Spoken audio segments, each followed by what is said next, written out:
Sandra Díaz. Bueno, aquí tengo al paciente. El paciente llega con una herida de arma de fuego en su cuello y sangra. Bueno, el paciente ya lo tengo entonces aquí en el gantry, cerca del gantry. Las indicaciones para él en estos casos de urgencia es visualizar el daño causado por el proyectil de arma de fuego entre daño que haya existido entre las arterias carótidas, externas, internas y en las arterias vertebrales. También pues también en las cervicales, ¿no? En las vértebras cervicales. En la preparación del paciente, bueno, pues como es un paciente de urgencias, pues él no tiene preparación, porque es una urgencia vital. Bueno, la posición de ese paciente. Él está en este momento en el cúbito supino. Su cráneo o cabeza pues, está cerca al gantry, muy cerca, porque tenemos que visualizar las estructuras que comprometen el cuello. ¿Cuáles son? Pues serían las cervicales, el C1, la C7, la parte ósea, que son las cervicales, y todo lo que sea las arterias, las venas, todo lo que se compromete en esa área. Bueno, en este protocolo de la inyección del medio de contraste. Entonces tenemos al paciente canalizado con un COVID-18 en pliegue. Podemos visualizar el inyector. ¿Sí? Bueno, en este caso les digo que por ser una urgencia, pues no se maneja en este momento exámenes protocolarios, que serían la creatinina y la tasa de filtración glomerular, la TFG, no se utiliza en este momento porque es una urgencia. Bueno, por lo que ve, ya el inyector va a empezar a suministrar el medio de contraste y le voy a acercar a la sala de mandos para mostrar cómo es el proceso pues, con el equipo como tal para el procedimiento del medio de contraste. Bueno, protocolo de inyección para el paciente que pesa 70 kilos. Este es el que se maneja para manejarlo del medio de contraste. Miren, el verde ese es para el medio de contraste y el azulito para la solución salina, para el paso de la solución salina. Entonces, bueno, ya les indico. Bueno, el paciente, normalmente la medida es 1 kilo por 1 cc de medio de contraste. En este caso es iodado, ¿no? Iodado. Entonces se coloca, los cálculos nos dan 70 en volumen, colocamos 70.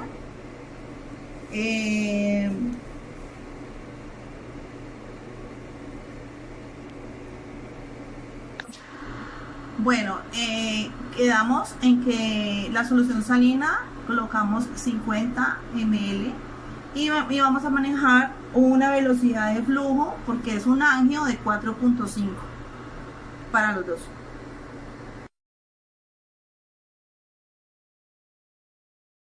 Voy a hacer SCAU en lateral y AP. Orientación del examen de caudal acefálico desde el arco aórtico hasta la silla turca.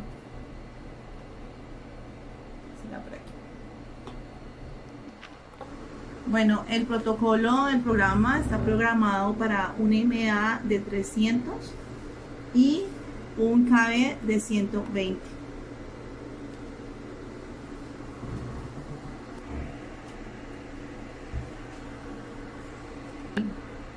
El espesor está en 2.5, el número de imágenes para 137 y un intervalo de imágenes de 1.250. Bueno, muchas gracias. Ahora continuará los otros procedimientos con el paciente. Cordial saludo, mi nombre es Nayarit Gutiérrez, soy estudiante de sexto semestre de la Universidad Nacional Abierta de Distancia y voy a exponer sobre el modo de adquisición de una imagen en angioTAC de coronaris. El modo de adquisición siempre será en helicoidal, por lo que es fundamental que el paciente esté bien centrado y que la cabeza esté alineada en el cuello, con el cuello y con el eje longitudinal del paciente, debido a la imposibilidad de angular el gantry en el modo helicoidal en algunos equipos. Lo ideal es que el plano de corte sea paralelo al paladar duro y paralelo al ventrículo laríngeo. La adquisición del estudio siempre se va a realizar de craneal a caudal. La colimación o configuración de detectores va de 64 por 0.25 a la más fina que permita cada equipo. El grosor de corte va a estar reconstruido, debe ser inferior a 1.25 milímetros, generalmente de 0.6 a 1.25 milímetros. Esto para mejorar el postprocesado de la imagen reconstruida con espesores de corte superiores. La matriz, como sabemos, la matriz es el número de filas y columnas de píxeles en la imagen. Esta normalmente está entre 512 por 512 o de 1024 por 1024 elementos. El kilovoltaje se debe ajustar el kilovoltaje y el miliamperaje por segundo al peso del paciente. En muchos casos es detectado automáticamente por los equipos y se recomienda que se debe utilizar un kilovoltaje bajo de 80 a 100 kV en caso de pacientes jóvenes, ya que disminuye la dosis de radiación y aumenta el contraste en la imagen, aunque en pacientes obesos puede aumentar mucho el ruido. El pitch es el factor de desplazamiento de corte, en el que los movimientos del paciente se van a proyectar en 360 grados, divididos el grosor de corte. Se recomienda que el pitch sea de 1 a 1.5. El ancho y el nivel de la ventana se va a realizar en tejido blando, va a ser de 140 a 250, y el grosor de intervalo de corte va a tener un volumen de 0.5 milímetros por 0.5 milímetros y de 2 milímetros por 2 milímetros en axial, coronal y sagital. Los forobiux son es el diámetro máximo de la imagen reconstruida y este va a estar variado entre S o M. Muchas gracias.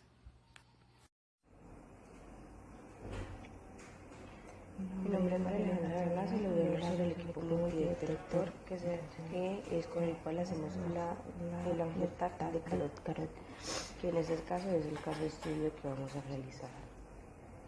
En este equipo encontramos varios, unos de 4 canales, en los cuales hacen unos cortes de cada 2.5 o 3 milímetros en 30-35 segundos, de 8 canales que hacen cortes de 1.25 a 2.5 milímetros cada 30 segundos, de 16 canales que hace de 0.75 a 1.5 milímetros cada 20 segundos, y el de 64 canales que hace de 0.7 milímetros en 9 segundos.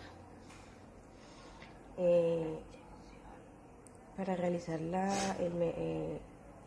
aplicación del medio de contraste se pueden utilizar inyectores de un solo cabezal o de 2 cabezales. Al inyectar el bolo de contraste se va por vía endovenosa. Para que el equipo funcione de manera pertinente se debe aplicar un software de detención de bolo, también el que reconstruya imágenes con un mínimo espesor de corte posible, aplicar herramientas de proceso de pila de imágenes como MPR, MIP y BR. El contraste utilizado en este caso es un contraste yodado no iónico de alta concentración, mayor a 320 miligramos sobre decilitro. Su dosis puede estar entre 100 a 150 cc, debe estar calentado en 37 grados. Puede ser también con inyector automático. Su flujo para su administración debe ser entre 4 y 5 cc cada segundo, y obviamente pues va en vía endovenosa con un calibre 20 o más grande. Vamos a hablar sobre el redace arterial que se puede identificar en la imagen, que es una imagen de carótidas. con un equipo multidetector de 64 canales, en el cual se ve que pues, la imagen está nítida, es directamente proporcional a la velocidad de la inyección y la concentración del medio de contraste. Aumenta continuamente con la duración de la inyección, la intensidad es inversamente ligada al gasto cardíaco y el volumen de la sangre central. También es proporcional al peso del paciente. El medio de contraste pues obviamente se debe administrar según el peso del paciente. El software uno de los softwares que se pueden utilizar es el Bolus Tracker o SmartPrep, que es el Bolus Pro, que es un software que monitorea tanto el medio de contraste en su bolo y en su accional de secuencia de la adquisición. Optimiza el uso del contraste y sus técnicas, reduce el volumen de contraste, la determinación exacta del pic del contraste, también es reproducible y permite que el inicio de la adquisición pueda ser manual. Muchas gracias. Cordial saludo, mi nombre es Juan Pablo Matallana Camacho, estudiante de Radiología, Imágenes Diagnósticas, y a continuación les voy a explicar brevemente qué es la reconstrucción de imágenes en tomografía axial computarizada.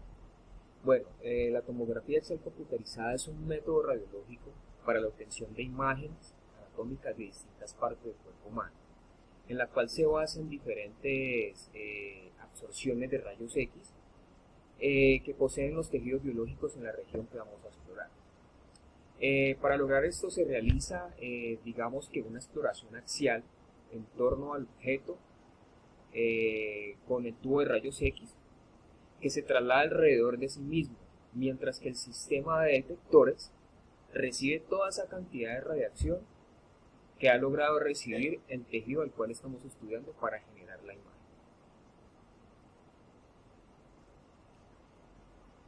Reconstrucciones multiplanar o MPR. La reconstrucción multiplanar nos permite obtener imágenes con una orientación distinta a la original, con la que se adquieren datos, y así partir de los datos axiales que se puedan obtener imágenes con orientación sagital, coronal, oblicua e incluso también digamos que orientaciones curvas en trayecto libre. En esta imagen observamos que es una imagen de reconstrucción multiplanar en la que se observa el proyectil como tal del paciente que estamos en estos momentos en el caso clínico. Observamos que el proyectil digamos que comprometió la parte de las arterias carótidas. Aquí se observa que el proyectil se alojó entre las arterias carótidas. Reconstrucción volumétrica. La reconstrucción volumétrica, digamos que los equipos informáticos actuales cada vez ocupan menos y tienen un mayor poder en el proceso o en el procesamiento de las imágenes médicas en 3 dimensiones. Se genera mediante una gran variedad de algoritmos matemáticos que requieren el manejo de gran volumen de información en una serie de operaciones que incluyen la adquisición o el reensamblaje y la edición de los datos. Los datos adquiridos se organizan en una matriz en 3D de elementos de volumen o voxel, que llamamos nosotros. Y la pantalla del monitor es una superficie en 2D que es compuesta por elementos de imagen, serían como píxeles, los píxeles como tal. En esta imagen hay una reconstrucción volumétrica de vasos verticales que podemos observar. Lo encontré. Entonces aquí podemos observar los vasos verticales. Técnica de renderización o volumen, o más conocida como la BRT. El BRT es una técnica de reconstrucción tridimensional que consiste en la asignación de valor de opacidad de 0 a 100%. 2. Cálculo de la probabilidad determinada en un voxel, pues que contenga un tipo específico de tejido, como hueso, tejidos blandos, vasos, digamos que aire y grasa. 3. Sombreado. Es la escala de grises y color. El BTR emplea el volumen de datos de voxel en cada píxel de la pantalla. Por tanto, requiere ordenadores mucho más potentes que permitan el manejo de grandes volúmenes de información a una velocidad considerable. Proyección de máxima, de máxima intensidad, que es el MIP, perdón. El principio es bastante sencillo que la reconstrucción volumétrica, pues analiza todo el conjunto de datos y se proyectan los objetos más brillantes. Aquí vamos en valores de unidades Hounsfield, que es el más alto. En otras palabras, los píxeles visualizan una escala de grises con relación a la atenuación de los voxeles. Como podemos observar en esta imagen de tomografía computarizada y axial, podemos observar que estas partes óseas se ven mucho más, digamos que más intensas, ¿sí? Y la proyección de máxima intensidad, digamos que no ofrece una idea de la profundidad y de cómo las estructuras más brillantes de la imagen parecen, digamos que las más próximas. No sirve para definir las relaciones en 3D. Esta técnica de máxima intensidad no define con detalle el tejido blando y pues dificulta la visualización de los órganos como el hígado y como el páncreas. Reconstrucción de sombreado. Quise meterla aquí porque pues fue una técnica que se usó durante mucho tiempo. Fue la primera reconstrucción volumétrica tridimensional usada. Se basa en la representación tridimensional de la superficie dentro de un volumen de datos, ¿sí?